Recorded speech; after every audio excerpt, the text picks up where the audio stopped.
Star plus വാർത്തകളിലേക്ക് ഏവർക്കും സ്വാഗതം. Kerala Youth Front M Idukki ജില്ലാ കമ്മിറ്റിയുടെ നേതൃത്വത്തിൽ ഉപവാസ പ്രാർത്ഥനാ യജ്ഞം നടത്തി. കേരള നിയമസഭ ഏകകണ്ഠമായി പാസാക്കിയ ഭൂപതിവ് നിയമ ഭേദഗതി ബില്ലിൽ ഒപ്പിടാത്ത ഗവർണർ ആരിഫ് മുഹമ്മദ് ഖാനെതിരെ കേരള യൂത്ത് ഫ്രണ്ടും ഇടുക്കി ജില്ലാ കമ്മിറ്റിയുടെ നേതൃത്വത്തിൽ 51 സമരഭടന്മാർ ഇന്നു രാവിലെ 10 മണി മുതൽ വൈകിട്ട് 5 മണി വരെ രാജാക്കാട്ടിൽ ഉപവാസ പ്രാർത്ഥനാ യജ്ഞം നടത്തി. യൂത്ത് ഫ്രണ്ട് എം ഇടുക്കി ജില്ലാ പ്രസിഡന്റ് ജോമോൻ പൊടിപാറയുടെ അധ്യക്ഷതയിൽ നടത്തിയ സമരപരിപാടി യൂത്ത് ഫ്രണ്ട് എം സംസ്ഥാന പ്രസിഡന്റ് ശ്രീ സുരേഷ് ചാഴിക്കാടൻ ഉദ്ഘാടനം ചെയ്തു. സമാപന സമ്മേളനം കേരള കോൺഗ്രസ് എം ഇടുക്കി ജില്ലാ പ്രസിഡന്റ് ശ്രീ ജോസ് പാലത്തനാൽ ഉദ്ഘാടനം ചെയ്തു. സാമൂഹിക സാംസ്കാരിക രംഗത്തെ പ്രമുഖർ പങ്കെടുത്ത സമരപരിപാടിയിൽ ജില്ലയിലെ വിവിധ മേഖലകളിൽ നിന്നുള്ള യൂത്ത് ഫ്രണ്ട് എം പ്രവർത്തകർ പങ്കെടുത്തു. കർഷക യൂണിയൻ എം ജില്ലാ പ്രസിഡന്റ് ബിജു ഐക്കര പരിപാടിയിൽ അഭിവാദ്യം അർപ്പിച്ച് സംസാരിക്കുകയുണ്ടായി. കേരള യൂത്ത് ഫണ്ടിൻ്റെ ഈ സഹന സമര പോരാട്ടത്തിന് അധ്യക്ഷപദം അലങ്കരിക്കുന്ന ഏറെ ആദരണീയനായ എൻ്റെ പ്രിയ സ്നേഹിതൻ ജില്ലാ കമ്മിറ്റിയുടെ പ്രസിഡന്റ് പ്രിയപ്പെട്ട ജോമോൻ പൊടിപാറ മഹനീയമായ സാന്നിധ്യം കൊണ്ട് ഈ വേദിയെ ഏറെ സമ്പുഷ്ടമാക്കി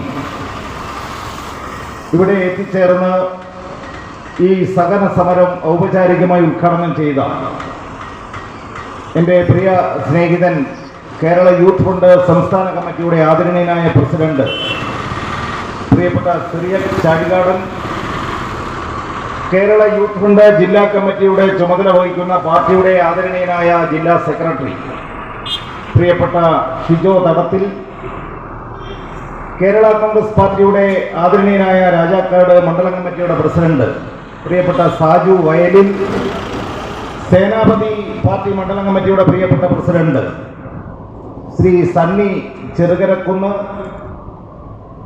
തുടങ്ങി വേദിയിൽ ഉപവിഷ്ടരായിരിക്കുന്ന കേരള യൂത്ത് ഫണ്ടിന്റെ ഈ സഹന സമരത്തിൽ പങ്കെടുത്തുകൊണ്ടിരിക്കുന്ന ജില്ലാ ഭാരവാഹികൾ, നിയോജകമണ്ഡലം പ്രസിഡന്റുമാർ തുടങ്ങി ആദരണീയരായ സമര യോദ്ധാക്കളെ, രാജാക്കാടിന്റെ രാജവീതിക്ക് അടുത്തും അകലെയുമായി സ്നേഹപൂർവം ഞങ്ങളെ ശ്രമിച്ചുകൊണ്ടിരിക്കുന്ന നല്ലവരായ ജനാധിപത്യ കർഷക തൊഴിലാളി യുവജന വിദ്യാർത്ഥി സുഹൃത്തുക്കളെ, സ്നേഹിതരെ, കേരള നിയമസഭ ഐക്യകണ്ഠേന പാസാക്കിയ കേരളത്തിലെ മലയോര കർഷകരുടെ ചിരകാല അഭിലാഷമായിരുന്ന ഭൂനിയമ ഭേദഗതി ബില്ല് രാഷ്ട്രീയ വൈരാഗ്യത്തിന്റെ പേരിൽ, രാഷ്ട്രീയ പാപ്പരത്തിന്റെ പേരിൽ, രാഷ്ട്രീയ സമ്മർദ്ദം കൊണ്ട് ആ ബില്ലിൽ ഒപ്പിടാതെ കേരളത്തിന്റെ ആദരണീയനായ ഗവർണർ ശ്രീ ആരിഫ് മുഹമ്മദ് ഖാൻ നടത്തുന്ന രാഷ്ട്രീയ കളിയിൽ പ്രതിഷേധിച്ചുകൊണ്ടാണ് ഈ സഹന സമരം ഇവിടെ സംഘടിപ്പിക്കപ്പെട്ടിട്ടുള്ളത്. പ്രിയപ്പെട്ടവരെ, ഈ സഹന സമരത്തിന് ആദ്യമേ തന്നെ കർഷക യൂണിയൻ സംസ്ഥാന കമ്മിറ്റിയുടെ പ്രസിഡന്റ് പ്രിയപ്പെട്ട റജി കുന്നങ്കോടിന്റെയും ജില്ലാ കമ്മിറ്റിയുടെയും പേരിലുള്ള സ്നേഹനിർഭരമായ ആശംസകളും പ്രതിജ്ഞാബദ്ധമായ പിന്തുണയും ഉജ്ജ്വലമായ അഭിവാദ്യങ്ങളും നേർന്നുകൊള്ളട്ടെ. പ്രിയപ്പെട്ടവരെ, ഈ സമരവേദിയിൽ നിൽക്കുമ്പോൾ ആദരണീയനായ സുരേഷ് ചാഴിക്കാടന്റെ സാന്നിധ്യമുള്ള ഈ വേദിയിൽ എനിക്ക് എൻ്റെ മനസ്സ്, എൻ്റെ ഓർമ്മകളെ ഒരു സ്വല്പം 35 വർഷം പിന്നിലേക്ക് കൊണ്ടുപോവുകയാണ്. 1989 സെപ്റ്റംബർ മാസം 15-ാം തീയതി പ്രിയപ്പെട്ടവരെ, അന്ന് കേരള യൂത്ത് ഫണ്ട് ജില്ലാ കമ്മിറ്റി ഇടുക്കി കളക്ടറേറ്റിലേക്ക് ഒരു മാർച്ച് സംഘടിപ്പിക്കുകയുണ്ടായി. ആ മാർച്ചിൽ അന്ന് ജില്ലയിലെ നേതാവായിരുന്ന ഓരോ മാർച്ചിന്റെ നേതൃത്വത്തിൽ, ജോസ് പാലത്തിന്റെ നേതൃത്വത്തിൽ യൂത്ത് ഫണ്ട് ആ സമരവേദിയിലേക്ക് ഇറങ്ങി വന്നപ്പോ എളിയവനായ എനിക്കും ആ സമരത്തിൽ പങ്കെടുക്കാനുള്ള അവസരം ഉണ്ടായി. പ്രിയപ്പെട്ടവരെ, ആ സമരം ഉദ്ഘാടനം ചെയ്യാനായി എത്തിച്ചേർന്നത് ആദരണീയനായ നമ്മുടെ സംസ്ഥാന പ്രസിഡന്റിന്റെ പിതാവിന്റെ സഹോദരനാണ്, ആദരണീയനായിരുന്ന ശ്രീ ബാബു ചാഴിക്കാടൻ. അന്ന് അദ്ദേഹം യൂത്ത് ഫണ്ടിന്റെ സംസ്ഥാന പ്രസിഡന്റായിരുന്നു. കേരളത്തിലെ പോലീസ് തല്ലിച്ചതച്ചപ്പോഴും പ്രവർത്തകരോടൊപ്പം നിന്ന് പ്രതിസന്ധികളിൽ മനമിടറാതെയും പ്രതിബന്ധങ്ങളിൽ കാലിടറാതെയും നിന്നുകൊണ്ട് ആ പോലീസിന്റെ മർദ്ദനം ഏറ്റുവാങ്ങിയ ബാബു ചാഴികാടനെ സ്മരിക്കാൻ ഞാൻ ഈ അവസരം വിനിയോഗിക്കുകയാണ്. പ്രിയപ്പെട്ടവരെ, ആ കിരാതമായ മർദ്ദനം ഏറ്റുവാങ്ങിയപ്പോഴും ഞങ്ങളെ ഒരു 9 പേരെ അന്ന് പോലീസിന്റെ വാന 507 എന്ന് പറയുന്ന ഒരു ഇടിവണ്ടിയിൽ ഞങ്ങളെ 9 പേരെ 3 മണിക്കൂർ നേരം പൈനാവിന്റെ പ്രാന്തപ്രദേശങ്ങളിലൂടെ പോലീസ് കൊണ്ടുപോയി ഞങ്ങളെ വാഹനത്തിലിട്ട് കിരാതമായി മർദ്ദിച്ചപ്പോഴും കിരാതമായ മർദ്ദനത്തിൽ നല്ല രീതിയിലുള്ള പരിക്കേറ്റു വാങ്ങിയ പ്രിയപ്പെട്ട ബാബു ചാഴികാടൻ, ആ ചാഴികാടൻ ഒരു വാഹനത്തിൽ ഞങ്ങളുടെ വാഹനത്തിന് പിന്നാലെ ഞങ്ങളെ അനുഗമിച്ചുകൊണ്ട് ഞങ്ങളെ സ്വാതന്ത്ര്യപ്പെടുത്തിയ രംഗം എന്റെ ഓർമ്മയിൽ ഇപ്പോഴും മായാതെ മങ്ങാതെ നിൽക്കുകയാണ്. ഒരു പ്രക്രിയയിലൂടെ വിധി ആ ജീവനെ കവർന്നെടുത്ത് അദ്ദേഹം ഈ ലോകത്തിൽ നിന്നും തന്നെ ഇല്ലാതായി. പ്രിയപ്പെട്ടവരെ, ആ ജനനായകന്റെ പാവന സ്മരണയ്ക്ക് മുമ്പിൽ ഈ സമരവേദിയിൽ ഞാൻ പ്രണാമം അർപ്പിക്കാൻ ആഗ്രഹിക്കുകയാണ്. പ്രിയപ്പെട്ടവരെ, ഞാൻ ദീർഘമായി പ്രസംഗിക്കുന്നില്ല. കാരണം ഇന്നത്തെ ഈ യൂത്ത് ഫ്രണ്ട് ജില്ലാ കമ്മിറ്റിയുടെ നേതൃത്വത്തിലുള്ള ഈ സമര പോരാട്ടത്തിന്റെ ഉദ്ദേശ ലക്ഷ്യങ്ങളെ പറ്റിയൊക്കെ എനിക്ക് മുമ്പ് ഈ വേദിയിൽ സംസാരിച്ച ആദരണീയനായ ഉദ്ഘാടകൻ, എനിക്ക് മുമ്പ് അഭിവാദ്യങ്ങൾ അർപ്പിച്ച് കടന്നുപോയ പ്രിയപ്പെട്ട നേതാക്കന്മാരും ഇവിടെ വളരെ വിശദമായി സൂചിപ്പിച്ചിരിക്കും എന്ന് ഞാൻ കരുതട്ടെ. ഇവിടുത്തെ മഞ്ഞും മഴയും മറന്നുകൊണ്ട് മഹാമാരികളോടും മർക്കടരോടും മലമ്പാമ്പുകളോടും മതയാനകളോടും മല്ലടിച്ചുകൊണ്ട് ഈ മലയോര മേഖലയിലെ മലമടക്കുകളെ ഒരു മനം കുളിർപ്പിക്കുന്ന മലർവാടികളാക്കി മാറ്റി ഇവിടെ കാട്ടാനിലൂടെ യുദ്ധം ചെയ്ത് ഇവിടെ കൃഷി ഇറക്കി കാലയവനിക്കുള്ളിൽ മൺമറന്നു പോയ മഹാരഥന്മാരായ ഒത്തിരിയേറെ നല്ലവരായ പിതാക്കന്മാരുടെ പാദസ്പർശം ഏറ്റുവാങ്ങിയ ഈ പുണ്യഭൂമിയിൽ ഇവിടുത്തെ സാധാരണക്കാരായ കൃഷിക്കാർക്ക് അവരുടെ പട്ടയം കൈമാറ്റം ചെയ്യാൻ, അവർക്ക് ഭൂമി അവരുടേതായ ഇഷ്ടാനുസരണം വിനിയോഗിക്കാൻ കഴിയുന്ന ഒരു ബില്ലാണ് കേരളത്തിന്റെ ആർജവമുള്ള മുഖ്യമന്ത്രിയും ഇടതുപക്ഷ ജനാധിപത്യ മുന്നണിയും ഈ ബില്ല് നിയമസഭയിൽ ഏകകണ്ഠമായി ഐക്യകണ്ഠേന അവതരിപ്പിച്ച് പാസാക്കിയത്. ബിജെപിയും ബിജെപിയുടെ കിങ്കരന്മാരും രാഷ്ട്രീയമായി ഗവർണറെ ഉപയോഗിച്ചുകൊണ്ട് കർഷകരുടെ അവകാശങ്ങളെ ത്യജിക്കാൻ പറ്റുന്ന പദ്ധതി ആവിഷ്കരിക്കാൻ കേന്ദ്ര ഗവൺമെന്റ് പദ്ധതിയിട്ടതിന്റെ അടിസ്ഥാനത്തിലാണ് ഈ ബില്ല് ഇപ്പോൾ ഒപ്പിടാതെ ആദരണീയനായ ഗവർണർ വെച്ചിരിക്കുന്നത്. യൂത്ത് ഫ്രണ്ടിന്റെ പ്രിയപ്പെട്ട സ്നേഹിതന്മാർ ഈ സമരവുമായി മുൻപോട്ട് വന്നപ്പോ ഈ സകല സമരം കൊണ്ട് നാളെ രാവിലെ ഗവർണർ ഈ ബില്ലിൽ ഒപ്പിടുമെന്നുള്ള അമിതമായ ഒരു വിശ്വാസമൊന്നും ഞങ്ങൾക്കില്ല. പക്ഷേ ഇവിടുത്തെ മലയോര കർഷകന്റെ സ്വപ്നങ്ങൾ സാക്ഷാത്കരിക്കാൻ കഴിഞ്ഞ കാലഘട്ടങ്ങളിലായി ത്യാഗോജ്ജലമായ കർമ്മ പദ്ധതികൾക്ക് നേതൃത്വം കൊടുക്കുന്ന ഒരു പാർട്ടി, അത് ആദരണീയനായ പ്രിയപ്പെട്ട മാണി സാറിന്റെ പൊന്നോമന പുത്രൻ ആദരണീയനായ ജോസ് കെ മാണി സാറും എന്റെയും നിങ്ങളുടെയും പ്രിയങ്കരനായ ഇടുക്കിയിലെ മലയോര കർഷകരുടെ മനസ്സിലൊരാവേശമായി മാറിയ ആദരണീയനായ മന്ത്രി പ്രിയപ്പെട്ട റോഷി അഗസ്റ്റൻ ഉൾപ്പെടെ ജോസ് പാലത്തിനാൽ ഉൾപ്പെടെ ഈ ഇടുക്കി ജില്ലയിലെ കർഷകരുടെ അവകാശങ്ങൾക്ക് വേണ്ടിയുള്ള പോരാട്ട സമരത്തിൽ ഞങ്ങൾ പങ്കെടുക്കുന്നു എന്നുള്ളതുകൊണ്ടാണ് ഈ കർഷകർക്ക്, ഇടുക്കിയിലെ കർഷകരോട് കേരള കോൺഗ്രസ് പാർട്ടിക്കുള്ള ആ സ്നേഹവും ആത്മാർത്ഥതയുമാണ് ഇച്ഛാശക്തിയുള്ള ആർജവുമുള്ള ഒരു ഗവൺമെന്റിനെ കൊണ്ട് ഇടതുപക്ഷ ജനാധിപത്യ മുന്നണിയിൽ അംഗമായിരുന്നുകൊണ്ട് ഈ ബില്ല് അവതരിപ്പിച്ച് നിയമസഭയിൽ പാസാക്കാൻ ഞങ്ങൾ കഴിഞ്ഞത്. നിഷേധിക്കാൻ കഴിയുന്ന കാര്യമാണോ? CPM-ന്റെ നേതാക്കന്മാരും CPI-യുടെ നേതാക്കന്മാരും കേരള കോൺഗ്രസിന്റെ നേതാക്കന്മാരും ഒരു മേശയ്ക്ക് ചുറ്റും ഒന്നിച്ചിരുന്ന് ഇതിലെ നിയമപരമായ മുഴുവൻ തടസ്സങ്ങളെയും നീക്കിക്കൊണ്ട് ഇടുക്കിയിലെ കർഷകരെ സംരക്ഷിക്കാൻ, കേരള സംസ്ഥാനത്തെ മലയോരത്ത് പണിയെടുക്കുന്ന സാധാരണക്കാരായ പട്ടിണിപ്പാവങ്ങളുടെ അവകാശങ്ങൾ സംരക്ഷിക്കാൻ കഴിയുന്ന ഒരു ബില്ല്, ആ ബില്ലാണ് ഇടതുപക്ഷ ജനാധിപത്യ മുന്നണി പാസാക്കിയെടുത്തത്. ഈ വിഷയത്തെ പറ്റി പ്രതിപാദിക്കാൻ ആദരണീയനായ ജില്ലാ പ്രസിഡന്റ്, പാർട്ടിയുടെ ജില്ലാ പ്രസിഡന്റ് ശ്രീ ജോസ് പാലത്തിനാൽ ഏതാനും നിമിഷങ്ങൾക്കുള്ളിൽ വൈകിട്ട് 5 മണിയോടുകൂടി ഇവിടെ എത്തിച്ചേരുകയാണ്.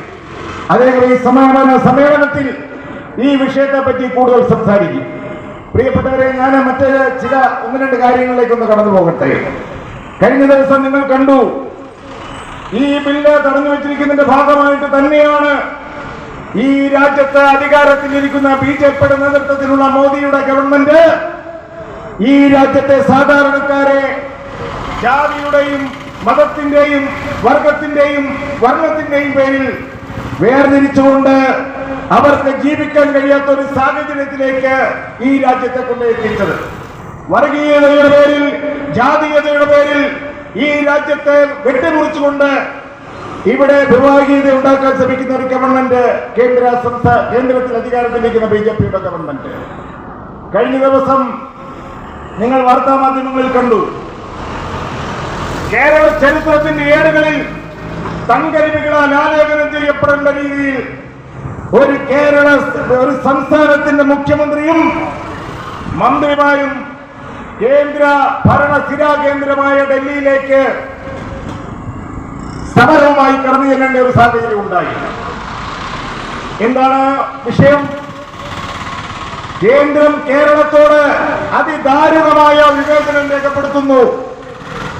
ഒരു കാരണവശാലും ഒരു വിധത്തിലുള്ള ക്ഷേമ പ്രവർത്തനങ്ങളും നടത്താൻ കഴിയാത്ത രീതിയിലേക്ക് കേരള സംസ്ഥാനത്തെ കൂച്ചുവിലങ്ങിട്ടുകൊണ്ട്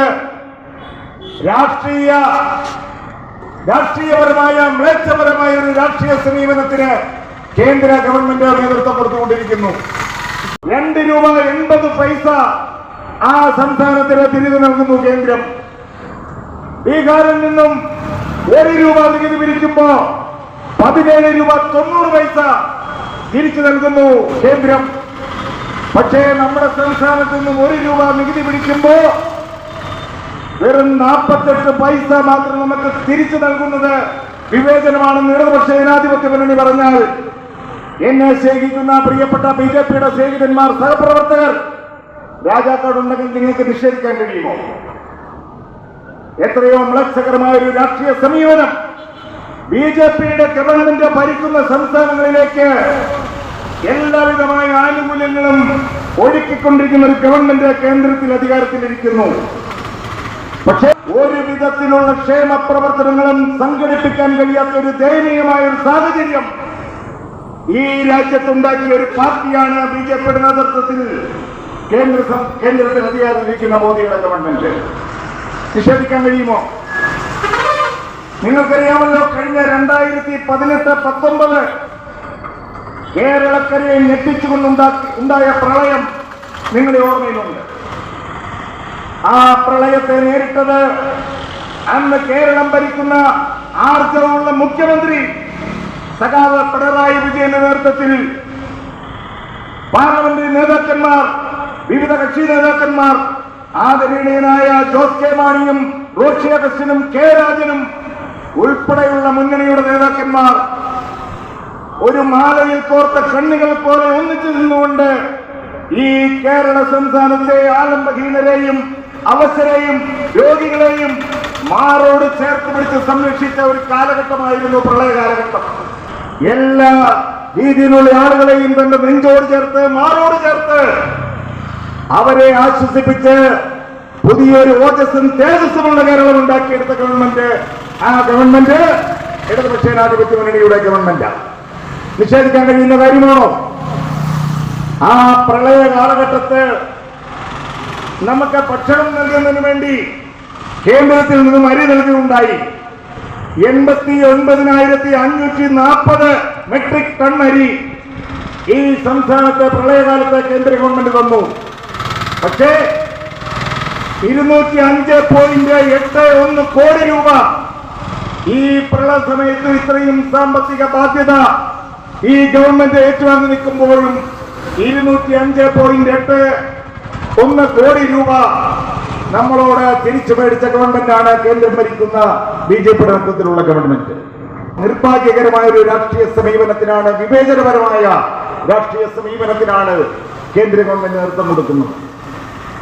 അതോടൊപ്പം തന്നെ പ്രിയപ്പെട്ടവരെ, ആ പ്രളയകാലത്ത് 7ഓളം സംസ്ഥാനങ്ങളിൽ അതിദാരുണമായ പ്രളയമുണ്ടായി. പക്ഷേ ഏറ്റവും കൂടുതൽ ജീവഹാനി ഉണ്ടായതും ഭൂമി നഷ്ടപ്പെട്ടതും നമ്മുടെ കൊച്ചു കേരളത്തിലാണ്. കേരളം കേന്ദ്ര ഗവൺമെന്റിന്റെ മുമ്പിൽ ഒരു ഫയൽ സമർപ്പിച്ചു. ഇവിടെ ഉണ്ടായിരിക്കുന്ന നഷ്ടങ്ങൾ പരിഹരിക്കാൻ ഇവിടുത്തെ സഹായധനം 2,109 കോടി രൂപയുടെ സഹായധനം നമ്മൾ അഭ്യർത്ഥിച്ചു കേന്ദ്ര ഗവൺമെന്റിനോട്. ₹1 പോലും തന്നില്ല എന്ന് മാത്രമല്ല, നമ്മുടെ വായ്പ വർദ്ധിപ്പിക്കാനുള്ള അപേക്ഷ പോലും നിരസിച്ചുകൊണ്ട് കേരള സംസ്ഥാനത്തോട് വിവേചനപരമായ ഒരു സമീപനം സ്വീകരിച്ച ഒരു ഗവൺമെന്റ് ബിജെപിയുടെ നേതൃത്വത്തിലുള്ള ഗവൺമെന്റാണ്. ഒരു കാര്യം ഞാൻ ഓർമ്മിപ്പിക്കാൻ ആഗ്രഹിക്കുകയാണ്. പ്രിയപ്പെട്ടവരെ, ബിജെപിയുടെ സ്നേഹിതന്മാർ, സുഹൃത്തുക്കൾ, ഒരു കാര്യം നിങ്ങൾ ബോധ്യപ്പെടണം. ഇന്ത്യ എന്ന് പറയുന്ന മഹാരാജ്യം ആരുടെയും കുത്തകയല്ല. ഈ രാജ്യം RSSന്റെ അരമനയിൽ കൊണ്ടുപോയി അടിയറ വയ്ക്കാൻ നരേന്ദ്രമോദിക്കും അമിത്ഷായ്ക്കും ഈ രാജ്യം ശ്രീധരമായി കിട്ടിയതല്ല. ഇവിടെ ജനിച്ച് ഇവിടുത്തെ ജീവശ്വാസം ശ്വസിച്ച് ഇവിടെ വസിക്കുന്ന കുരിശു വരയ്ക്കുന്ന ക്രിസ്ത്യാനിയും ചന്ദനക്കുറിയിടുന്ന ഹൈന്ദവനും നിസ്കാരത്തിലുമുള്ള മുസൽമാനും അവരുടെ ഇടയിൽ വിഭാഗീയതയുടെ, വർഗീയതയുടെ, ജാതീയതയുടെ മതിൽക്കെട്ടുകൾ തീർക്കാൻ ശ്രമിക്കുന്ന നിങ്ങളുടെ അന്തസത്ത ശൂന്യമായ കൽപ്പനകൾക്ക് ശക്തമായ താക്കീത് നൽകിക്കൊണ്ടാണ് ഇടതുപക്ഷ പ്രസ്ഥാനങ്ങളും ഇടതുപക്ഷ ജനാധിപത്യ മുന്നണിയും ഈ സംസ്ഥാനത്ത് ആർജവത്തോടുകൂടി അധികാരത്തിലിരിക്കുന്നത് എന്ന് ഓർമ്മപ്പെടുത്താൻ ഞാൻ ആഗ്രഹിക്കുകയാണ്. ഇപ്പൊ എന്താണ് സ്ഥിതി? രാഷ്ട്രീയമായി ചേർച്ചയില്ലാത്ത രാഷ്ട്രീയ പ്രതിയോഗികളെ അധികാര പ്രമത്തതയുടെ കൊടുവാളായ എൻഫോഴ്സ്മെന്റ് ഡയറക്ടറേറ്റ് എന്ന് പറയുന്ന സംവിധാനം ഉയർത്തിക്കൊണ്ട് മുഴുവൻ ആളുകളെയും രാഷ്ട്രീയ പ്രതിയോഗികളെ ഇല്ലായ്മ ചെയ്യുവാനുള്ള സമീപനവുമായി കടന്നു വരുന്നു. എല്ലാ സംസ്ഥാനങ്ങളിലും ബിജെപി ഭരിക്കാത്ത സംസ്ഥാനങ്ങളിലെല്ലാം അവിടുത്തെ രാഷ്ട്രീയ നേതാക്കന്മാരെ, അവിടുത്തെ മുഖ്യമന്ത്രിമാർ, അവിടുത്തെ മന്ത്രിമാർ ഉൾപ്പെടെയുള്ള ആളുകളെ കള്ളക്കേസിൽ കുടുക്കിയുള്ള രാഷ്ട്രീയ സമീപനത്തിന് മ്ലേച്ഛകരമായ ഒരു സമീപനം ബിജെപി മുൻപോട്ട് വെക്കുന്നു. അതുപോലെ തന്നെ പ്രളയം പോലെ തന്നെ ഈ സംസ്ഥാനത്തുണ്ടായത് നിപ്പ വൈറസ് ഉണ്ടായി. അതിനെ ആരോഗ്യ പരിപാലന രംഗത്ത് ശ്രീമതി ശൈലജ ടീച്ചറിന്റെ നേതൃത്വത്തിൽ വളരെ ഉപകാരപ്രദമായ, പ്രയോജനപ്രദമായ പദ്ധതികൾ ആവിഷ്കരിച്ച് ആ വൈറസിനെ നിഷേധം തകർത്തുകൊണ്ട് കേരള സംസ്ഥാനത്തെ മുന്നോട്ട് കൊണ്ടുവന്ന ഒരു ഗവൺമെന്റ് ഇടതുപക്ഷ ജനാധിപത്യ മുന്നണിയുടെ ഗവൺമെന്റ് അല്ലേ? അതുപോലെ തന്നെ കോവിഡ്, 2 വർഷക്കാലം കോവിഡ് എന്ന് പറയുന്ന ഒരു സംവിധാനം ഈ സംസ്ഥാനത്ത് താണ്ഡവമാടി. ആ കോവിഡ് ഇവിടെ സംസ്ഥാനത്ത് താണ്ഡവമാടിയപ്പോഴും ഓരോ രോഗിയെയും കൈവെള്ളയിൽ സൂക്ഷിച്ചുകൊണ്ട് ഗവൺമെന്റ് ഹൃദയത്തോട് ചേർത്ത് നിർത്തി. ആ ഗവൺമെന്റ് ആരോഗ്യ പരിപാലന രംഗത്ത് പുതിയ ഉണർവ് നൽകിക്കൊണ്ട് കോവിഡ് എന്ന് പറയുന്ന മഹാമാരിയെ തുടച്ചു നീക്കി സാധാരണക്കാരായി ജനങ്ങൾക്ക് സ്വൈര്യ ജീവിതം ഉറപ്പാക്കിയ ഒരു ഗവൺമെന്റ്, ആ ഗവൺമെന്റ് ഇടതുപക്ഷ ജനാധിപത്യ മുന്നണിയുടെ ഗവൺമെന്റ് അല്ലേ? അതുപോലെ തന്നെ എത്രയോ വികസന പ്രവർത്തനങ്ങളുടെ പെരുമഴ തന്നെ വീഴ്ച ഒരു ഗവൺമെന്റ്, ആ ഗവൺമെന്റാണ് ഈ കേരള സംസ്ഥാനത്തെ അധികാരത്തിലിരിക്കുന്ന ഗവൺമെന്റ്. എണ്ണി പറയാൻ പറ്റുന്ന എത്രയോ കാര്യങ്ങൾ. പ്രിയപ്പെട്ടവരെ, രാജാക്കാട്ട് എന്നെ ശ്രമിക്കുന്ന പ്രിയപ്പെട്ട സ്നേഹിതന്മാർ, സുഹൃത്തുക്കൾ, നിങ്ങൾ ഇവിടുത്തെ PHC സെന്ററുകളിലേക്ക് കടന്നു ചെല്ലണം. ഇവിടുത്തെ പബ്ലിക് ഹെൽത്ത് സെന്ററുകൾ ഹൈടെക് സംവിധാനത്തിലേക്ക് ഉയർത്തി അതിന്റെ വരാന്തയിലിട്ട് ചോറ് വിളമ്പിയാൽ പോലും ഉണ്ണാവുന്ന രീതിയിലേക്ക് ഇവിടുത്തെ ആരോഗ്യ പരിപാലന രംഗത്തെ ഉയർത്തിക്കൊണ്ടുവന്നത് ഇടതുപക്ഷ ജനാധിപത്യ മുന്നണിയുടെ ഗവൺമെന്റ് അല്ലേ? ഞാൻ ഉദാഹരണം പറഞ്ഞാൽ, ഞാൻ കട്ടപ്പനയിൽ നിന്നും വരുന്ന ഒരു വ്യക്തിയാണ്. കട്ടപ്പനയിലെ ഹോസ്പിറ്റൽ, ഗവൺമെന്റ് ഹോസ്പിറ്റൽ, 2 ഡോക്ടേഴ്സ് മാത്രമുണ്ടായിരുന്ന ഒരു കാലഘട്ടം ഉണ്ടായിരുന്നു 5-6 വർഷങ്ങൾക്ക് മുമ്പ്. പക്ഷേ പ്രിയപ്പെട്ടവരെ, ഇപ്പൊ എല്ലാ വിഭാഗത്തിലും ഡോക്ടർമാർ, 15ഓളം വരുന്ന ഗവൺമെന്റ് ഡോക്ടർമാർ സർവീസ് നടത്തുന്ന ഒരു പ്രസ്ഥാനമായി കട്ടപ്പനയിലെ ഗവൺമെന്റ് ഹോസ്പിറ്റലിനെ ഉയർത്തിയ ഒരു ഗവൺമെന്റ് ഇടതുപക്ഷ ജനാധിപത്യ മുന്നണിയുടെ ഗവൺമെന്റ് അല്ലേ? നിഷേധിക്കാൻ കഴിയുന്ന കാര്യമാണോ? കേരള സംസ്ഥാനത്തെ മെഡിക്കൽ കോളേജുകൾ, 13ഓളം വരുന്ന മെഡിക്കൽ കോളേജുകൾ സ്ഥാപിച്ചുകൊണ്ട് കേരള സംസ്ഥാനത്ത് ആരോഗ്യ പരിപാലന രംഗത്ത് ഒരു കുതിച്ചുചാട്ടം നടത്തിയ ഗവൺമെന്റ് ഇടതുപക്ഷ ജനാധിപത്യ മുന്നണിയുടെ ഗവൺമെന്റ് അല്ലേ? നിഷേധിക്കാൻ കഴിയുമോ? എത്രയോ ഉപകാരപ്രദമായ പദ്ധതികൾ ആവിഷ്കരിച്ച ഒരു ഗവൺമെന്റാണ് സഖാവ് പിണറായി വിജയന്റെ നേതൃത്വത്തിൽ കേരള സംസ്ഥാനത്ത് അധികാരത്തിലിരിക്കുന്ന ഗവൺമെന്റ്. കഴിഞ്ഞ 10 വർഷക്കാലം കൊണ്ട് ലോകോത്തര നിലവാരത്തിലേക്ക് ഉയർത്തി, ഹൈടെക് സംവിധാനത്തിലേക്ക് ഉയർത്തി മൂന്നാർ ഉൾപ്പെടെ കുട്ടിക്കാനം ഉൾപ്പെടെയുള്ള മേഖലകളിൽ ടൂറിസ്റ്റ് കേന്ദ്രങ്ങളിൽ വളരെ വൃത്തിയായ റോഡിനെ ഉണ്ടാക്കിയെടുത്തുകൊണ്ട് ജനങ്ങൾക്ക് ഉപകാരപ്രദമായി സഞ്ചാരയോഗ്യമാക്കി മാറ്റിയ ഒരു ഗവൺമെന്റ് ഇടതുപക്ഷ ജനാധിപത്യ മുന്നണിയുടെ ഗവൺമെന്റ് ഉണ്ട്. ഞാനും എന്റെ സുഹൃത്തും കൂടി ഇപ്പൊ നെടുങ്കണ്ട ഉടുമ്പൻചോല കുത്തുങ്കൽ ആ വഴിക്കാണ് രാജാക്കടയ്ക്ക് കടന്നു വന്നത്.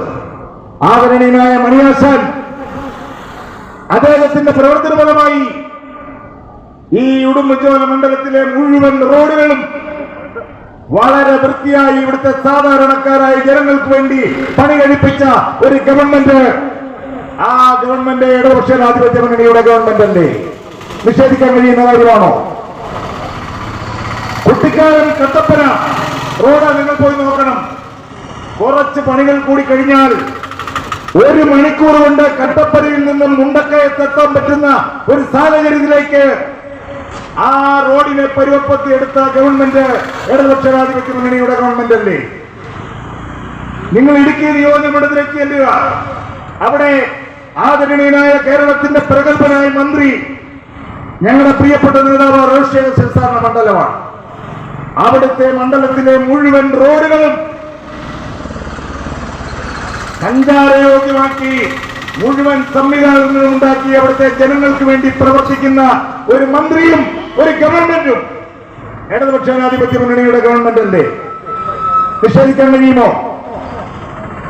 ഇവിടുത്തെ ഗവൺമെന്റ് സ്കൂളുകൾ നിങ്ങൾ ഓരോ സ്കൂളുകളിലേക്കും കടന്നു ചെല്ലണം. ഓടും പൊട്ടിപ്പൊളിഞ്ഞ് പെരിച്ചാഴിയും കയറി മാലിന്യ കൂമ്പാരമായി കിടന്നിരുന്ന ഇവിടുത്തെ സ്കൂളുകൾ ഹൈടെക് സംവിധാനത്തിലേക്ക് ഉയർത്തി അവിടുത്തെ കുട്ടികൾക്ക് കളിക്കാനും ഉല്ലസിക്കാനുമുള്ള ഉദ്യമങ്ങളും ഉദ്യാനങ്ങളും ഉൾപ്പെടെ ഉണ്ടാക്കി ഹൈടെക് സംവിധാനത്തിൽ കേരള സംസ്ഥാനത്തെ സ്കൂളുകളെ പുനരുദ്ധരിച്ച ഒരു ഗവൺമെന്റ് ഇടതുപക്ഷ ജനാധിപത്യ മുന്നണിയുടെ ഗവൺമെന്റ് അല്ലേ? ക്ഷേമ പെൻഷനുകൾ വർദ്ധിപ്പിച്ച ഒരു ഗവൺമെന്റ് 600 രൂപ പെൻഷൻ കൊടുത്തിരുന്ന കാലഘട്ടം 600 രൂപയിൽ നിന്നും ക്ഷേമ പെൻഷൻ വാർദ്ധക്യകാല പെൻഷൻ 1600 രൂപയാക്കി ഉയർത്തിയ ഒരു ഗവൺമെന്റ് അത് ഇടതുപക്ഷ ജനാധിപത്യ മുന്നണിയുടെ ഗവൺമെന്റ് അല്ലേ? കഴിഞ്ഞ ദിവസം നിങ്ങൾ പത്രങ്ങളിൽ വായിച്ചോ? ഇവിടുത്തെ അംഗനവാടികളിലെ ഹെൽപ്പർമാർക്ക് ഓണത്തേന് 1000 രൂപ പ്രഖ്യാപിച്ചുകൊണ്ട് അവരുടെ വേതനം വർദ്ധിപ്പിച്ച് അത് പുറത്തു നിൽക്കുവാൻ വേണ്ടി 32 ലക്ഷത്തോളം രൂപ അടിയന്തരമായി അനുവദിച്ച ഒരു ഗവൺമെന്റ് ഇടതുപക്ഷ ജനാധിപത്യ മുന്നണിയുടെ ഗവൺമെന്റ് അല്ലേ? നിഷേധിക്കാൻ കഴിയുന്ന കാര്യമാണോ? കേന്ദ്രം കേരളത്തെ സാമ്പത്തികമായി ഞെരുക്കുമ്പോഴും ഈ സാമ്പത്തിക പ്രതിസന്ധിയെ നേരിട്ടുകൊണ്ട് ഇവിടുത്തെ സാധാരണക്കാരെ സംരക്ഷിക്കാൻ കഴിയുന്ന ഒരു പദ്ധതി ഉണ്ടാക്കി ഈ സംസ്ഥാനത്ത് ഭരണം നടത്തുന്ന ഒരു ഗവൺമെന്റാണ് ഇടതുപക്ഷ ജനാധിപത്യ മുന്നണിയുടെ ഗവൺമെന്റ്.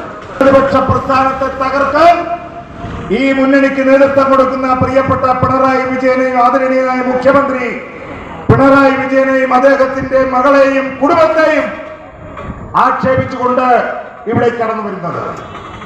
എന്നെ ശ്രമിക്കുന്ന പ്രിയപ്പെട്ട കോൺഗ്രസിന്റെ സ്നേഹിതന്മാർ, നേതാക്കന്മാർ, ഞാൻ ചോദിക്കട്ടെ, ഈ കഴിഞ്ഞ ദിവസം കാലങ്ങളായി നേരം വെളുക്കുമ്പോൾ നിങ്ങളുടെ പ്രതിപക്ഷ നേതാവ് പ്രിയപ്പെട്ട വി ഡി സതീശൻ രാവിലെ എഴുന്നേൽക്കുന്നത് തന്നെ ആദരണീയനായ മുഖ്യമന്ത്രിയെയും അദ്ദേഹത്തിന്റെ കുടുംബത്തെയും ആക്ഷേപിച്ചുകൊണ്ടാണ്. ഞങ്ങൾ തർക്കം പറയുന്നില്ല. ഒരു കാര്യം ചോദിക്കട്ടെ, ഈ ആക്ഷേപങ്ങളെല്ലാം നിങ്ങൾ ഉന്നയിക്കുമ്പോഴും ഇതിന്റെ പിന്നാലെ നിന്ന് ഇതിനെ ഫോളോ അപ്പ് നടത്തി ഏതെങ്കിലും മുഖ്യമന്ത്രി ചെയ്തു എന്ന് പറയുന്ന ഒരു ആരോപണം നിങ്ങൾക്ക് തെളിയിക്കാൻ സാധിക്കുന്നുണ്ടോ? എന്തെങ്കിലും ഒരു ആരോപണം ഈ ഗവൺമെന്റിനെതിരായി ഈ പ്രതിപക്ഷത്തിന് ബി.ജെ.പിക്ക് തെളിയിക്കാൻ കഴിയുന്നുണ്ടോ? അപ്പോ ഇടതുപക്ഷ ജനാധിപത്യ മുന്നണിയുടെ ജനപിന്തുണയിൽ പരാജയ ഭീതിപൂണ്ട നിങ്ങൾ ഈ ഗവൺമെന്റിനെ നശിപ്പിക്കാൻ അതിന്റെ മുഖ്യമന്ത്രിയെയും ഗവൺമെന്റിന്റെ തലപ്പത്തിരിക്കുന്ന നേതാക്കന്മാരെയും ആക്ഷേപിച്ചുകൊണ്ടുള്ള സമീപനത്തിന് നിങ്ങൾ നേതൃത്വം കൊടുത്തുകൊണ്ടിരിക്കുന്നു. ഞാൻ ചോദിക്കട്ടെ പ്രിയപ്പെട്ട കോൺഗ്രസുകാരാ, കഴിഞ്ഞ ദിവസം നിങ്ങളുടെ പ്രതിപക്ഷ നേതാവ് വി ഡി സതീശനെ പറ്റി ഒരു ആരോപണം. എന്താ ഒരു ആരോപണം? കേരളത്തിലെ യൂത്ത് ഫണ്ടുകാർ കേരള സംസ്ഥാനത്തെ മൈക്ക് വെച്ചിട്ട് പറഞ്ഞ ആരോപണമല്ല. കേരള കോൺഗ്രസ് പാർട്ടിയുടെ പ്രവർത്തകന്മാർ ഏതെങ്കിലും ഒരു പട്ടണത്തിൽ നിന്ന് മൈക്ക് വെച്ച് കെട്ടിപ്പറഞ്ഞ ആരോപണമല്ല. കേരളത്തിന്റെ നിയമനിർമ്മാണ സഭയിൽ ഒരു സംസ്ഥാനത്തിന്റെ അധികാര സ്ഥിരാകേന്ദ്രമായ കേരള നിയമസഭയിൽ നിലമ്പൂർ MLA സഖാവ് PV അൻവർ വ്യക്തമായ തെളിവോടുകൂടി VD സതീശൻ എന്ന് പറയുന്ന പ്രതിപക്ഷ നേതാവിനെതിരെ ഒരു ആക്ഷേപം ഉന്നയിച്ചു. എന്താണ് ആക്ഷേപം? കേരളയിൽ എന്ന് പറയുന്ന പദ്ധതി കേരള സംസ്ഥാനത്ത് കൊണ്ടുവരാൻ ഇടതുപക്ഷ ജനാധിപത്യ മുന്നണിയും അതിന് നേതൃത്വം കൊടുക്കുന്ന ആർജവമുള്ള മുഖ്യമന്ത്രിയും തയ്യാറെടുത്തപ്പോ IT കമ്പനികളിൽ നിന്നും പണം വാങ്ങിക്കൊണ്ട് കേരളയിൽ എന്ന് പറയുന്ന സംവിധാനം കേരളത്തിൽ വരാതിരിക്കാൻ 150 കോടി രൂപ കേരളത്തിന്റെ പ്രതിപക്ഷ നേതാവ് ആ പ്രൈവറ്റ് കമ്പനിയിൽ നിന്നും കൈപ്പറ്റി എന്ന് പറഞ്ഞിട്ട് എന്റെ പ്രിയപ്പെട്ട കോൺഗ്രസുകാരാ നിങ്ങൾ പ്രതികരിക്കാത്തത്? എന്താ പ്രിയപ്പെട്ട കോൺഗ്രസുകാരാ നിങ്ങളുടെ നേതാവ് VD സതീശൻ ചിരിച്ചു തള്ളി. ഞാൻ ചിരിക്കണോ അതോ കരയണോ? അദ്ദേഹം നിയമസഭയിൽ ചോദിച്ചതാണ്. ഞാൻ ചോദിക്കട്ടെ പ്രിയപ്പെട്ട പ്രതിപക്ഷ നേതാവേ, നിങ്ങൾ തെറ്റ് ചെയ്തിട്ടില്ലെങ്കിൽ, നിങ്ങൾ ആരോപണ വിധേയരല്ലെങ്കിൽ എന്തുകൊണ്ട് PV അൻവർ എന്ന് പറയുന്ന MLA പറഞ്ഞ ആ ആരോപണം അടിസ്ഥാനരഹിതമാണ് എന്നൊരു പത്രസമ്മേളനം വിളിച്ചുകൂട്ടി പരസ്യമായി പ്രതികരിക്കാൻ, അല്ലെങ്കിൽ ആ ആരോപണം തെളിയിക്കാൻ, അത് ഉന്നയിച്ച MLA പരസ്യമായി വെല്ലുവിളിക്കാൻ എന്തുകൊണ്ടാണ് പ്രിയപ്പെട്ട VD സതീശ നിങ്ങൾക്ക് കഴിയാതെ പോയത് എന്നുള്ളത് ഈ രാജ്യത്തെ ജനങ്ങളെ നിങ്ങൾ ബോധ്യപ്പെടുത്തേണ്ടതായിട്ട് വരും. അതുപോലെ തന്നെ പ്രിയപ്പെട്ട മാത്യു കുഴൽനാടൻ, മൂവാറ്റുപുഴ MLA മാത്യു കുഴൽനാടൻ കേരള ഗവൺമെന്റിന്റെ അധീനതയിലുള്ള 52 സെന്റ് ഭൂമി കൈവശപ്പെടുത്തിയ റിസോർട്ട് പണിതിരിക്കുന്നു മൂന്നാറ്റിൽ. നിഷേധിക്കാൻ കഴിയുന്ന കാര്യമാണോ? കേസെടുത്തിരിക്കുന്നു. അതൊന്നും ഒരു ആരോപണമായി മാറുന്നില്ല. ഇടതുപക്ഷ ജനാധിപത്യ മുന്നണിയെയും നേതാക്കന്മാരെയും മ്ലേച്ഛകരമായി ആക്ഷേപിക്കാൻ ഇന്ത്യൻ നാഷണൽ കോൺഗ്രസ് BJPയോടൊപ്പം ചേർന്ന് നിന്നുകൊണ്ട് ഇപ്പൊ മുന്നിട്ടിറങ്ങിയിരിക്കുന്നു. എത്രയോ മ്ലേച്ഛകരവും നിർഭാഗ്യകരവുമായ ഒരു രാഷ്ട്രീയ സമീപനത്തിനാണ് സ്നേഹിതന്മാരെ ഈ രാജ്യത്ത് ഇന്ത്യൻ നാഷണൽ കോൺഗ്രസ് നേതൃത്വം കൊടുത്തുകൊണ്ടിരിക്കുന്നത് നിങ്ങൾക്ക് ഓർമ്മ വേണം.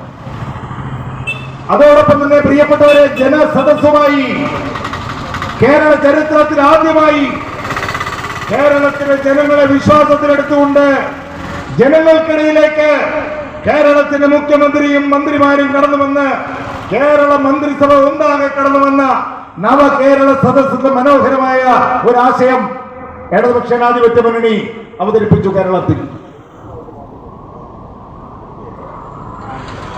ആ നവകേരള സദസ്സുമായി കേരള സംസ്ഥാനത്തെ ഇടതുപക്ഷ ജനാധിപത്യ മുന്നണിയും ഗവൺമെന്റും കടന്നു വന്നപ്പോ ആ പദ്ധതിയെ തകർക്കാൻ, നശിപ്പിക്കാൻ ഏതെല്ലാം രീതിയിലുള്ള ആക്രമ സംഭവങ്ങൾ, ആക്ഷേപങ്ങൾ നിങ്ങൾ അഴിച്ചുവിട്ടു. അതിനിടയായി ഉമ്മൻചാണ്ടി സാർ സഞ്ചരിച്ച വീതികളിലൊക്കെ ചില മേഖലകളിൽ അങ്ങനെയുള്ള പ്രശ്നങ്ങൾ ഉണ്ടായിട്ടുണ്ട്. പക്ഷെ അതൊന്നും ഞങ്ങളൊരു ന്യായീകരണമായി കാണുന്നില്ല. അതിനോടൊന്നും കേരള കോൺഗ്രസ് പാർട്ടിയും യൂത്ത് ഫണ്ടും ഒരിക്കലും യോജിക്കുന്നുമില്ല. പക്ഷേ ഈ കേരള സംസ്ഥാനത്ത് ആ നവകേരള സദസ്സുമായി കടന്നു വന്നപ്പോ കേരള മുഖ്യമന്ത്രിയെയും മന്ത്രിമാരും സഞ്ചരിച്ച ആ വാഹനത്തിന് നേരെ ചീമട്ടയെറിഞ്ഞും കല്ലെറിഞ്ഞും ചെരുപ്പെറിഞ്ഞും നിങ്ങൾ അക്ഷരങ്ങൾ ഉന്നയിച്ചു. നിങ്ങൾ ആ സംവിധാനത്തെ തകർക്കാൻ നോക്കി. അവിടെ ആലപ്പുഴയിൽ രസകരമായ ഒരു സംഭവം ഉണ്ടായി.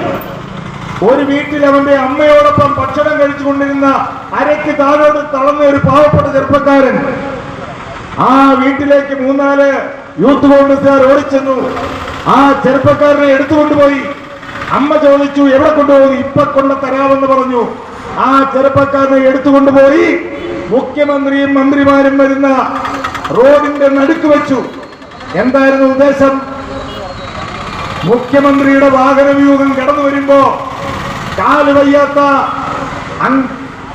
ചലനശേഷിയില്ലാത്ത ചെറുപ്പക്കാരൻ അവന്റെ ശരീരത്ത് വാഹനം മുട്ടുകയോ അവന് ജീവഹാനി സംഭവിക്കുകയോ ചെയ്താൽ അതൊരു മറയാക്കി മാറ്റി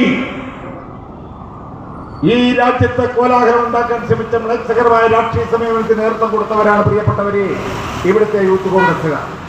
നിഷേധിക്കാൻ കഴിയുന്ന കാര്യമാണോ? ആ ചെറുപ്പക്കാരനെ റോഡിൽ നിന്നും ഡിവൈഎഫ്ഐയുടെ പ്രവർത്തകന്മാർ താങ്ങിയെടുത്ത് റോഡ് സൈഡിലേക്ക് വെച്ചു. ഇല്ലായിരുന്നുവെങ്കിൽ അവിടെ വളരെ ദാരുണമായ സംഭവം, ഈ പയ്യൻ എഴുന്നേറ്റ് പോകാൻ പോലും മേലാത്തൊരു സാഹചര്യം. ഒരു ലക്ഷ്യമില്ലാതെ വന്നപ്പോ ഇത്തരത്തിലുള്ള മ്ലേച്ഛകരമായ രാഷ്ട്രീയ സമീപനത്തിന്, സമര കോലാഹലത്തിന് വരെ ഇവിടുത്തെ യൂത്ത് കോൺഗ്രസ് ശ്രമിച്ചു എന്നുള്ള കാര്യം യാഥാർത്ഥ്യമാണ്, നിഷേധിക്കാൻ കഴിയുന്ന കാര്യമാണ്. സാധാരണക്കാരായ ജനങ്ങളുടെ ഓരോ അവകാശങ്ങളെയും കേട്ടുകൊണ്ട് അവയ്ക്ക് പരിഹാരം കണ്ടെത്താനുള്ള പദ്ധതി ആവിഷ്കരിച്ച ഒരു ഗവൺമെന്റാണ് ഇടതുപക്ഷ ജനാധിപത്യ മുന്നണിയുടെ ഗവൺമെന്റ്. നിഷേധിക്കാൻ കഴിയുന്ന കാര്യമാണോ? ഇത്തരത്തിലുള്ള പദ്ധതികളുമായി കടന്നു പോകുമ്പോൾ ഞാൻ ചോദിക്കട്ടെ, എന്നെ ശ്രമിക്കുന്ന പ്രിയപ്പെട്ട കോൺഗ്രസിന്റെ നേതാക്കന്മാർ, സ്നേഹിതർ, കേന്ദ്രത്തിൽ അധികാരത്തിലിരിക്കുന്ന ഗവൺമെന്റിനെതിരായി ഞാൻ ചോദിക്കട്ടെ, കേരള സംസ്ഥാനത്ത് 18ഓളം എംപിമാർ ഐക്യ ജനാധിപത്യ മുന്നണിക്കുണ്ട്. നിഷേധിക്കാവുന്ന കാര്യമാണോ? അല്ലല്ലോ. കഴിഞ്ഞ തെരഞ്ഞെടുപ്പിൽ സ്വന്തം മണ്ഡലമായ അമേഠിയിൽ പരാജയപ്പെടും എന്നുള്ള പരാജയ ഭീതി കൊണ്ട് നിങ്ങളുടെ പ്രിയപ്പെട്ട നേതാവ് രാഹുൽ ഗാന്ധി വയനാട്ടിൽ വന്ന് മത്സരിച്ചു. വയനാട്ടിൽ അദ്ദേഹം മത്സരിക്കാൻ വന്നപ്പോൾ യൂത്ത് കോൺഗ്രസുകാരും പറഞ്ഞു, നമ്മുടെ സംസ്ഥാനത്തിലെ ഒരു പ്രധാനമന്ത്രിയെ ലഭിക്കാൻ പോകുന്നു, അതുകൊണ്ട് ആ പ്രധാനമന്ത്രിക്കുള്ള വോട്ടാണ് കേരള സംസ്ഥാനത്ത് നിങ്ങൾ മുഴുവൻ മണ്ഡലങ്ങളിലും കൊടുക്കേണ്ടതെന്ന് പറഞ്ഞു. ധരിപ്പിച്ചുകൊണ്ട് നിങ്ങൾ നടത്തിയ രാഷ്ട്രീയ നിലപാടിന്റെ അടിസ്ഥാനത്തിൽ 18ഓളം സീറ്റുകൾ ഐക്യജനാധിപത്യ മുന്നണി ജയിച്ചു വന്നു. ഞാൻ ചോദിക്കട്ടെ, ഇത്രയും മ്ലേച്ഛകരമായ, നിർഭാഗ്യകരമായ, ദൗർഭാഗ്യകരമായ ഒരു രാഷ്ട്രീയ സമീപനത്തിന് കേന്ദ്ര ഗവൺമെന്റ് നേതൃത്വം കൊടുക്കുമ്പോ എന്റെ പ്രിയപ്പെട്ട കോൺഗ്രസുകാരാ, ഇവിടുത്തെ സാധാരണക്കാരായ കർഷകരെ സംരക്ഷിക്കാൻ, ഇവിടുത്തെ തൊഴിലാളികളെ സംരക്ഷിക്കാൻ, ഇവിടുത്തെ യുവജനങ്ങളെ സംരക്ഷിക്കാൻ, ഇവിടുത്തെ വിദ്യാർത്ഥികൾക്ക് വേണ്ടി സംസാരിക്കാൻ എന്റെ പ്രിയപ്പെട്ട കോൺഗ്രസുകാരാ, നിങ്ങൾക്കൊരു വ്യക്തിക്ക് പോലും കഴിയുന്നില്ല മറുപടി പറയാൻ. നിങ്ങൾ ബാധ്യസ്ഥരാണ് എന്ന് ഓർമ്മപ്പെടുത്താൻ ഞാൻ ആഗ്രഹിക്കുകയാണ്. എവിടെ നിൽക്കുന്നു ഇന്ത്യൻ നാഷണൽ കോൺഗ്രസിന്റെ സ്ഥിതി? കെ സുധാകരൻ തട്ടിക്കളിക്കുന്ന ഒരു കളിപ്പന്തായി ഇന്ന് ഇന്ത്യൻ നാഷണൽ കോൺഗ്രസ് അധപ്പതിച്ചിരിക്കുന്നു. വി ഡി സതീശൻ മുഖം തുടച്ചു തള്ളുന്ന ഒരു തൂവാലയായി ഇന്ന് ഇന്ത്യൻ നാഷണൽ കോൺഗ്രസ് അധപ്പതിച്ചിരിക്കുന്നു. രമേശ് ചെന്നിത്തല ചാരിക്കിടന്നുറങ്ങുന്ന ഒരു കസേരയായി ഇന്ന് ഇന്ത്യൻ നാഷണൽ കോൺഗ്രസ് അധപ്പതിച്ചിരിക്കുന്നു. ഗ്രൂപ്പ് കളിയുടെ ഒരു കൂടാരമായി, ഇച്ഛാശക്തിയില്ലാത്ത, രാഷ്ട്രീയ പ്രതിബദ്ധതയില്ലാത്ത, രാഷ്ട്രീയ നിശാബോധമില്ലാത്ത ഒരു രാഷ്ട്രീയ പ്രസ്ഥാനമായി ഇന്ത്യൻ നാഷണൽ കോൺഗ്രസ് അധപ്പതിച്ചിരിക്കുന്നു. നിഷേധിക്കാൻ കഴിയുന്ന കാര്യമാണോ? ഇത്രയും മ്ലേച്ഛകരമായ ഒരു രാഷ്ട്രീയ സമീപനത്തിന് നേതൃത്വം കൊടുക്കുമ്പോഴാണ് പ്രിയപ്പെട്ടവരെ, ഇടുക്കിയിലെ ആദരണീയനായ ഞങ്ങളുടെ നേതാവ് പ്രിയപ്പെട്ട റോക്ഷി അഗസ്റ്റിന്റെ നേതൃത്വത്തിൽ ഇടുക്കിയിലെ മലയോര കർഷകരുടെ സ്വപ്നമായ പട്ടയം യാഥാർത്ഥ്യമാക്കാനും ഇവിടുത്തെ ഭൂനിയമ ഭേദഗതി ബില്ല് ഭേദഗതി ചെയ്തുകൊണ്ട് ഇവിടുത്തെ സാധാരണക്കാരായ കർഷകരെ സംരക്ഷിക്കാനുള്ള പദ്ധതിയുമായി കേരള കോൺഗ്രസ് പാർട്ടിയും ഈ ഗവൺമെന്റിൽ കടന്നു വരുന്നത്. അതിനെ നിങ്ങൾ പിന്തുണയ്ക്കണം എന്നാണ് ഈ സഹന സമരത്തിലൂടെ ഞങ്ങൾ ആവശ്യപ്പെട്ടുകൊണ്ടിരിക്കുന്നത്. പ്രിയപ്പെട്ടവരെ, ഞാൻ ദീർഘമായി പോകുന്നില്ല. എനിക്ക് പിന്നാലെ നിരവധിയായ നേതാക്കന്മാർ ഇനിയും ഈ വേദിയിൽ സംസാരിക്കാനുണ്ട്.